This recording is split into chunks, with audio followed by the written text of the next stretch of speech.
네, 이제 2022년식 아우디 A5 스포트백 40TFSI 꽈트로 모델 본격적으로 주행 리뷰를 해보겠습니다. 자, 이 차량 같은 경우에는 엔진 출력, 엔진은 EA888 젠4가 장착되어 있고요. 가장 최신형 엔진입니다. 21년도에 처음 개발된 최신 엔진이고요. 12V 마일드 하이브리드가 장착되어 있기 때문에 기본적인 엔진 출력이 204마력으로 꽤 높은 편입니다. 엔진이 기존에 제가 얼마 전에 A4 차량을 리뷰를 했었잖아요. 그 A4 차량과 완전히 동일한 엔진을 사용하고 있거든요. 그렇기 때문에 엔진의 이 RPM 사용 영역도 지금 보시면은 6000rpm이 맥시멈이에요. 6000rpm까지만 사용을 하고 RPM 반응이라든가 출력 반응이라든가 변속기와의 매칭이 A4와 거의 유사합니다. 디자인이 바뀐 A4를 타고 있는 듯한 그런 세팅을 보여주고 있고요. 이 차량 같은 경우에는 이제 엔진이 A4와 동일하기 때문에 사실상 지난번에 리뷰를 해드렸던 A4와 거의 같은 내용이라고 설명을 드릴 수가 있을 텐데 일단은 엔진 자체는 상당히 좋습니다. 기본적으로 실용 영역에서 충분히 토크를 내주고 있고요. 그리고 대략 2000에서 3000rpm 사이에서부터 부스트가 차기 시작해서 3000에서 4000까지 최대 토크가 나오는 걸로 느껴지는데, 엔진이 효율성을 강조한 엔진이다 보니까 연비가 특히 좋습니다. 지금 보면은 제가 지금 잠깐 주행을 한 기록을 보면 지금 어제 오늘 주행을 했는데 총 누적 주행 그 연비가 한 8.9 정도 나오거든요. 어제 뭐 고속 주행도 하고 그 다음에 일상 영역 주행도 하고 정체 구간도 다니고 뭐 다양한 환경에서 주행을 했지만 그래도 한 8.9에서 9 정도, 조금 잘 밟으면 한 10 정도는 나온다는 거. 굉장히 효율성이 좋게, 가솔린이지만 휘발유 엔진이지만 굉장히 효율성이 좋다. 마일드 하이브리드 시스템이 적용되어 있기 때문에 이 출력을 또 어시스트를 조금 해주는 걸로 알고 있거든요. 한 12마력인가 13마력을 어시스트를 해주는 걸로 알고 있어요. 그렇기 때문에 이 효율성 면에서 상당히 좋은 편이고, 그 다음에 이제 이 차량 엔진이 이제 변속기와 매칭이 되는데, 변속기는 너무 당연하게도 DL382 신형 에스트로닉 7단 DCT가 매칭되어 있습니다. 그리고 얼마 전에 리뷰했었던 이 40TFSI 모델과 같은 변속기인데요. 일단은 엔진 변속기 느낌은 얼마 전에 탔었던 A4와 거의 똑같습니다. 거의 똑같고 사실 다른 점을 찾기가 힘들어요. 일단 악셀 반응도 거의 비슷하고요. 자, 그래서 일단 변속기는 효율성에 포커스가 맞춰져 있다 라고 보시면 되겠고, 아무래도 이제 효율성에 포커스가 맞춰져 있다 보니까 연비는 좋을지언정 좀 출력이 떨어지는 거 아니냐 라고 생각하실 수 있는데, 절대 그렇지 않고요. 일단은 예를 들어서 제가 지금 승차감 모드로 두고 가속을 한번 해보겠습니다. 오르막길에서 가속을 시속 0, 60까지 가속을 한번 해볼게요. 자, 잠시 대기를 하고 가속. 벌써 60. 네, 이 정도면은 일상 영역에서는 지금 약간 부스트가 차는데 시간이 좀 걸렸어요. 왜냐면은 RPM이 떨어져 있었으니까요. 그런데 일상 영역에서는 충분히 제 역할을 할 수 있다 라고 말씀드릴 수 있겠고요. 그 다음에 이제 다이나믹 모드로 두고 다시 한번 오르막에서 가속을 해보겠습니다. 자, 가속을 하면 네, 역시 상당히 좋은 괜찮은 출력을 보여주고 있습니다. 자, 이제 스티어링 휠을 또 설명을 안 드릴 수가 없는데, 이 스티어링 휠은 기존의 A4와 A4, A5, A6, 뭐 Q5와 동일한 스티어링 휠 시스템이 들어가 있습니다. 그렇기 때문에 사실 이 스티어링 휠 시스템을 가지고 불만을 가지실 일은 없을 것 같아요. 일단 아우디가 사용하는 스티어링 휠 시스템은 일반적인 컬럼 타입이 아니고 렉 타입이거든요. 그래서 굉장히 조향 피드백도 좋고 그 다음에 조향 질감도 굉장히 좋아요. 그래서 지금 이렇게 조향을 하고 있으면 굉장히 부드럽고 고급스럽게 이 조향이 된다는 걸 느낄 수가 있습니다. 얼마 전에 리뷰했었던, 제가 Q3를 리뷰했었잖아요. 그 Q3와는 차이가 많이 나요. 이 조향 시스템이 Q3와 지금 이 모델은 꽤 차이가 납니다. A5 같은 경우에는 A4와 똑같은 차체를 가졌기 때문에 주행 질감도 상당히 비슷하고 조향 질감도 꽤 비슷하다라고 말씀드릴 수 있겠고요. 이제 말씀드릴 건 브레이크를 설명드릴 텐데, 이 차량의 브레이크는 역시나 이제 스포츠성 모델답게 꽤 대구경 로터에, 그 다음에 패드도 꽤 큰 사이즈의 패드가 들어가 있습니다. 그래서 제동 성능이라든지 아니면은 제동의 지속성이라든지 그런 부분에 있어서만큼은 충분히 제 성능을 내고 있다 라고 말씀드릴 수 있겠고요. 그 다음에 이제 설명드릴 게 서스펜션인데요. 서스펜션에 대해서는 사실 제가 좀 설명드릴 게 많아요. A6와 비교를 하면은 A6가 당연히 훨씬 더 컴포트합니다. A4와 A5는 차체가 작기 때문에 그 작은 차체에 맞게 서스펜션이 세팅되어 있거든요. A6와 A7은 아직 제가 시승을 못 해봤지만 A6 같은 경우에는 굉장히 컴포트해요. 대형 세단 느낌이 납니다. 그런데 이제 이 A5 같은 경우에는 이 작은 차체에 걸맞게 좀 더 스포티하게 세팅이 되어 있고, 실제로 이 차량은 댐핑 컨트롤이 없는 기본형이에요. 기본형이지만 승차감이 기본적으로는 단단합니다. 단단한데 이 단단함이 딱딱한 단단함이 아니고, 적당히 노면이 좋은 곳을 다니면 굉장히 부드럽다가 노면에 요철이나 굴곡이 있으면 그 굴곡이나 요철 정보를 운전자에게 직접적으로 전해주는 그런 세팅이 되어 있습니다. 운전하는 사람으로 하여금 스포티한 맛을 즐길 수 있도록 이제 세팅한 것이 바로 이 차량의 서스펜션 특징이 되겠습니다. 일단 A4와 비교를 해볼게요. 바로 얼마 전에 탔었던 A4와 직접적으로 비교를 해보면 이 차량의 서스펜션이 조금 더 약간 더 고급스러운 느낌이 들고요. 차값이 아무래도 조금 더 비싸고, 그 다음에 현가 상질량이 조금 더 크기 때문에 아무래도 좀 이 승차감 면에서 조금 더 이 모델이 좀 더 고급스럽다고 느껴지는 것 같고요. 그 다음에 서스펜션의 어떤 부드러움과 그 다음에 단단함의 어떤 세팅은 A4와 A5는 거의 유사하다고 볼 수 있어요. 근데 만약에 제가 이제 이 차량을 댐핑 컨트롤이 있는 모델을 탄다면 아무래도 조금 체감이 달라지겠죠. 그 부분은 추후에 기회가 된다면 A5 프리미엄 모델, 댐핑 컨트롤이 들어가 있는 프리미엄 모델을 한번 시승을 해볼 수 있으면은 리뷰를 다시 한번 해보도록 하겠습니다. 자, 그리고 이제 이 차량을 가지고 이제 와인딩에서 기본적인 이 차량의 성능을 한번 테스트를 해볼 텐데요. 여러분, 아우디가 이 BMW와는 다른 컨셉을 가지고 있는 아우디거든요. BMW와는 컨셉이 다르기 때문에 그 다른 컨셉에 대해서는 어느 정도는 좀 이해를 해주셔야 되는 부분도 있고요. 아우디의 이 브랜드 컨셉은 주행 안정성입니다. 주행 안정성. 어떤 도로 노면에서든 어떤 환경에서든 안정적으로 주행을 할 수 있는 것이 바로 아우디의 브랜드 컨셉인데, 이 모든 서스펜션과 그 다음에 플랫폼의 설계, 그 다음에 이 파워트레인의 레이아웃 등이 모든 것이 다 주행 안정성과 관련이 되어 있어요. 심지어 앞을 무겁게 세팅한 것도 실제로는 단지 엔진을 앞으로 빼서 무게중심을 앞으로 내기 위한 것도 있지만, 실제로는 전륜과 후륜을 모두 다 변속기에 통합을 시켜서 직결을 시켜서 앞으로도 강력한 구동력을 보내고 뒤로도 강력한 구동력을 보내서 완벽한 상시 사륜을 만들기 위함이고, 그 기술이 시작된 게 1980년 월드 랠리 챔피언십 랠리 스포츠로부터 시작된 것이 바로 이 차량의 근본이 되겠습니다.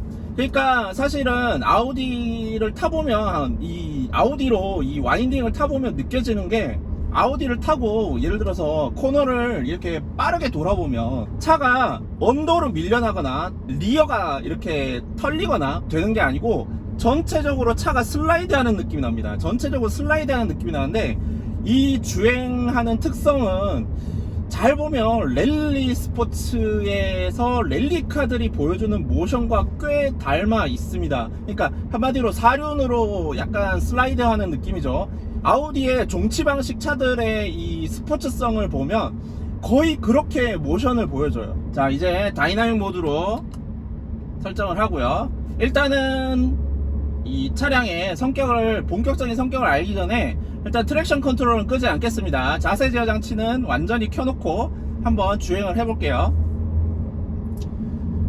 자세 제어 장치를 켠 상태에서 어떤 모션을 보여줄지 한번 알아보도록 하겠습니다.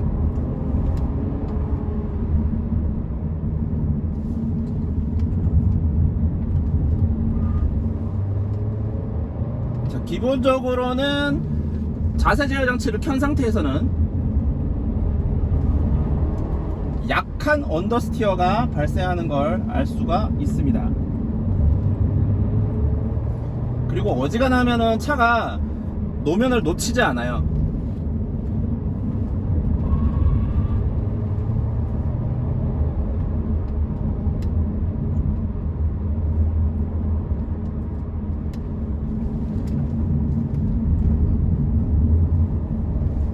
자, 근데 변속기가 조금 아쉬워요. 스포티한 로직이 조금 덜 들어가 있습니다.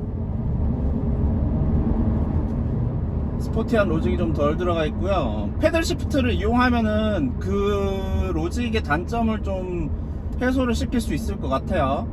좀 이따가 이제 트랙션 컨트롤을 1단계만 끄고 다시 한번 주행을 해보도록 하겠습니다. 자, 이제 ESC를 1단계만 해제를 하고 이 차량의 거동을 살펴보도록 하겠습니다.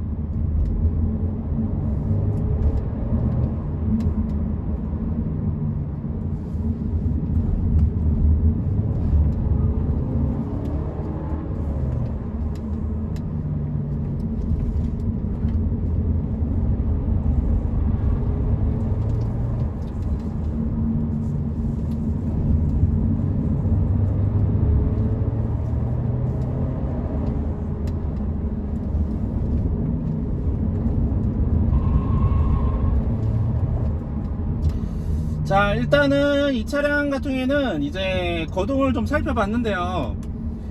확실히 안정적이에요. 심지어 지금 비가 좀 오고 있잖아요. 비가 좀 오는데도 ESC를 끈 상태에서 차가 절대 안 날아갑니다.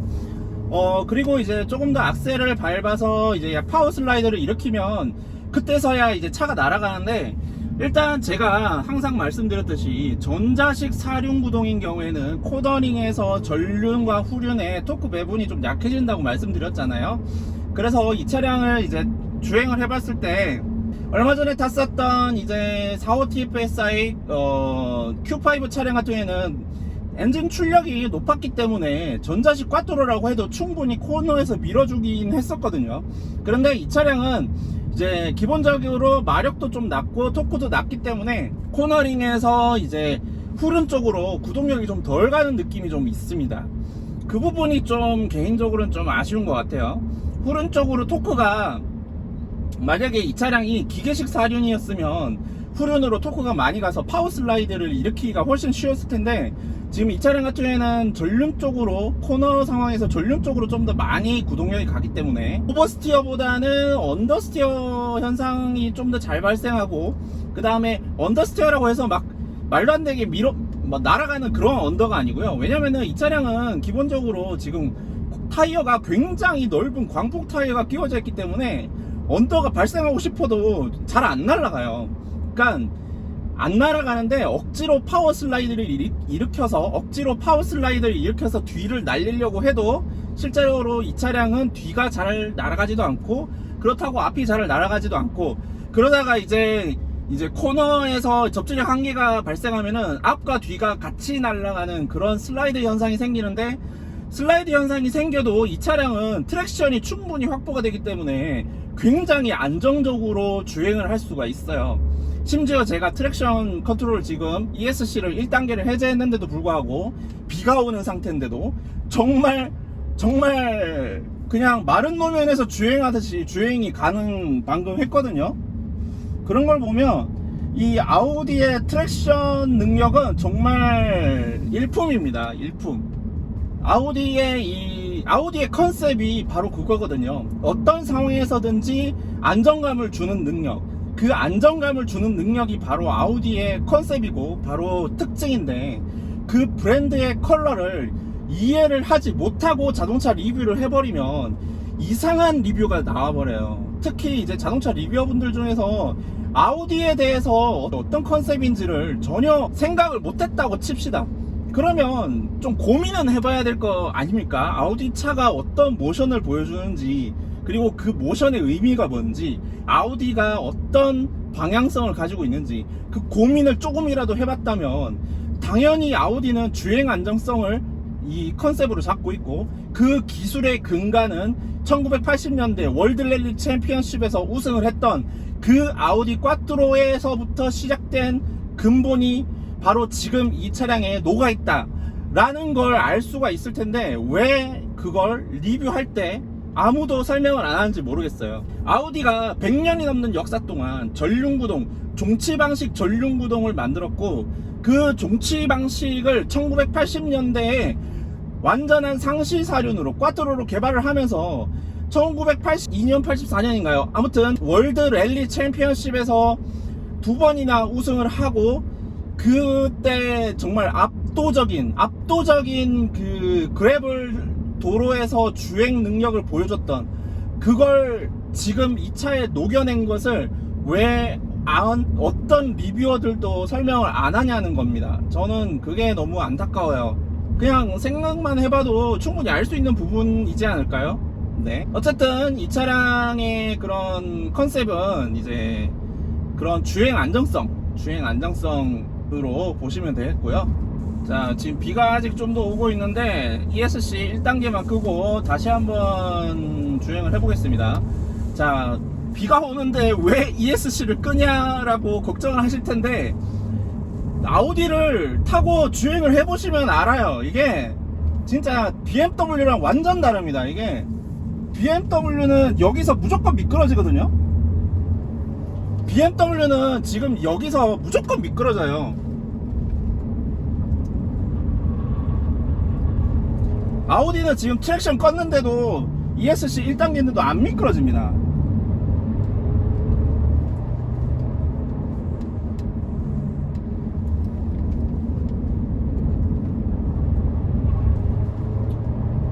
물론 지금 이 차량이 출력이 좀 낮고, 그 다음에 파워 슬라이드를 일으키기에는 후륜으로 좀 동력이 덜 강하긴 하지만,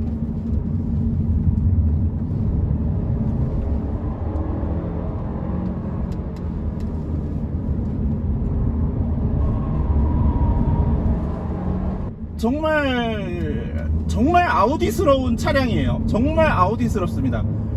비가 이렇게 오는데도 안 미끄러져요. 이 아우디라는 차량이 주는 이 안정감은 정말 대단합니다. 진짜 아우디의 이 안정감만큼은 인정을 안 할 수가 없어요. 비가 오든 눈이 오든 마른 노면이든 젖은 노면이든 어떤 주행 상황에서 상관없이 이 주는 안정감은 아우디가 추구하는 방향성이에요. 네, 지금까지 2022년식 아우디 A5 스포트백 40TFSI 꽈트로 모델 리뷰였고요. 주행 리뷰였습니다. 간단하게 외관 한 번 더 살펴보면서 리뷰를 마무리 하도록 할게요.